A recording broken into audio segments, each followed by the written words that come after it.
Cooch Behar MJN medical college ও হাসপাতাল জেলার একমাত্র মেডিকেল কলেজ ও হাসপাতাল শহরের বুকে।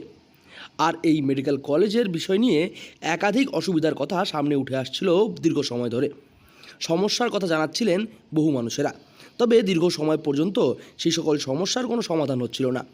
বর্তমান সময়ে কিছুদিন আগে এমএসভিপির পরিবর্তন করা হয় এই মেডিকেল কলেজের।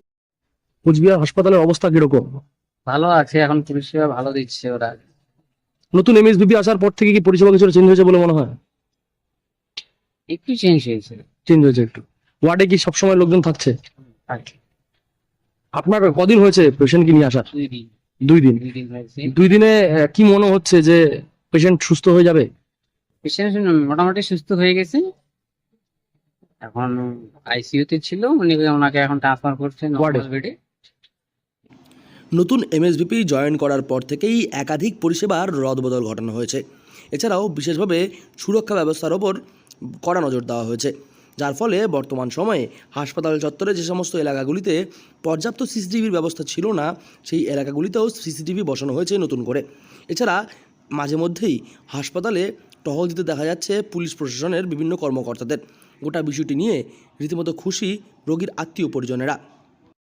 আচ্ছা, এখন হাজবেন্ড যেহেতু আমার থাকতে হবে, আমার কেউ থাকার নেই, তো এটাই অসুবিধা হচ্ছে এখন। মানে এই ওয়ার্ডগুলোতে এখন এই মানে রেস্ট্রিকশনটা করে দেওয়া হয়েছে। হ্যাঁ হ্যাঁ সিসিটিভি ক্যামেরা তো ছিল না একটা সময় বেশ কিছু জায়গায়, সেগুলো কি সিসিটিভি ক্যামেরা লাগানো হয়েছে বলে মনে হয়? হ্যাঁ, কিছু কিছু লাগানো তো হয়েছে। হ্যাঁ, লাগানো হয়েছে। সুরক্ষা কি মনে হচ্ছে হাসপাতালে সেরকম আছে? সেটা মানে বলতে পারছি না ঠিক মতো এখন। মানে আপনার কি মনে হয় একজন মহিলা হিসেবে আপনি তো আসা যাওয়া করছেন, থাকছেন না মিসেস এর মধ্যে? হ্যাঁ, এমনি তো আমি আগেও এসেছিলাম, এমনি ঠিকই ছিল, এমনি অসুবিধা এখানে সেরকম ছিল না। তবে হাসপাতালের বেশ কিছু পরিষেবার বিষয় নিয়ে রীতিমতো অসুবিধার কথা প্রকাশ করেছেন রোগীর আত্মীয়রা। তবে সামান্য কিছু অসুবিধা থাকলেও হাসপাতালের বেশিরভাগ পরিষেবার উন্নয়নে রীতিমতো খুশির হাওয়া রোগীর আত্মীয় পরিজনদের মধ্যে। তারা জানাচ্ছেন বর্তমান সময়ে যেইভাবে পরিষেবার উন্নয়ন ঘটেছে, তাতে আগামী দিনে হাসপাতালে আরও বেশি মানুষ আসতে শুরু করবে। আর বর্তমান সময়ে হাসপাতালের সুরক্ষা ব্যবস্থা আরও অনেকটাই উন্নত হওয়ায় নিজেদেরকে সুরক্ষিত মনে করছেন রোগী থেকে শুরু করে রোগীর আত্মীয়রা। আছে কিরকম সমস্যা রয়েছে এখন? হসপিটালে কোনো পানির ব্যবস্থা নেই, জলের ব্যবস্থা নেই। আপনারা যারা পেশেন্টের যারা লোকরা আসছে তারা কি থাকতে পারছেন কোথায়? বাইরে থাকতে হচ্ছে। আগের এমএসভিপি থাকাকালীন তো বেশ কিছু সমস্যার কথা ছিল, নতুন এমএসভিপি পরিবর্তন তারপরে কি সমস্যা কিছুটা মিটেছে বলে মনে হয়? সেটা এখন তো আমি বলতে পারলাম না।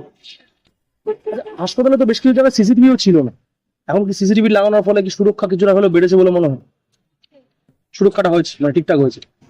আগামী দিনে আরও বিশেষ কিছু পরিষেবার উন্নয়ন ঘটানোর কথাও জানানো হয়েছে হাসপাতাল কর্তৃপক্ষের পক্ষ থেকে। কোচবিহার থেকে সার্থক পণ্ডিতের রিপোর্ট, লোকাল 18 বাংলা।